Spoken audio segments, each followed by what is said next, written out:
तर मुख्यमंत्री देवेंद्र फडणवीस यांनी अशा प्रकारे काँग्रेसला बुडतं जहाज म्हटलंय। तर काँग्रेसमधून बाहेर पडलेल्या प्रत्येक घटकांना एकत्र यावं अशी प्रतिक्रिया इकडे खासदार संजय राऊत यांनी दिली आहे। जर विलीनीकरण होणार असेल तर शरद पवार यांनी पुढाकार घ्यावा असं राऊत यांनी म्हटलंय आणि शरद पवारांनी यासाठी पुढाकार घेऊन मजबूत राष्ट्रीय काँग्रेस उभा केला तर आमच्यासारख्या प्रादेशिक पक्षांना बळ मिळेल असं संजय राऊत यांनी म्हटलंय।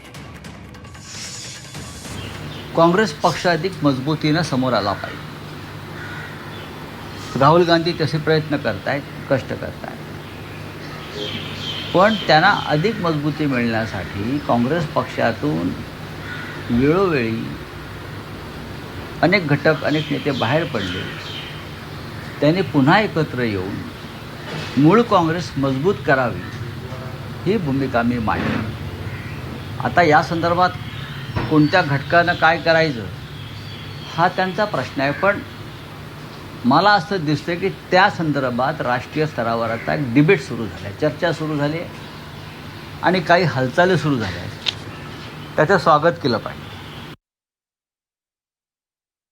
काँग्रेसमधून बाहेर पडलेल्या प्रत्येक पक्षाला स्वतंत्र मत आणि स्वतंत्र नेता आहे। तर मी इतकंच म्हणालो, जर असं होणार असेल तर ज्येष्ठ नेते शरद पवार यांनी त्यात पुढाकार घेतला पाहिजे। ते महत्त्वाचे नेते आहेत, त्यांची विचारधारा ही जन्मतःच काँग्रेसपासून आहे। त्यांनी या सगळ्यासाठी पुढाकार घेऊन एक मजबूत राष्ट्रीय काँग्रेस पक्ष पुन्हा नव्यानं उभा केला तर आमच्यासारखे जे प्रादेशिक पक्ष आहेत त्यांनाही बळ मिळेल। या विलीनीकरणाबद्दल बेगानी शादी में अब्दुल्ला दिवाना अशा पद्धतीनं जो काँग्रेसचाही नाही, जो राष्ट्रवादीचाही नाही, तो व्यक्ती बोलतो आणि मग तुम्ही सगळे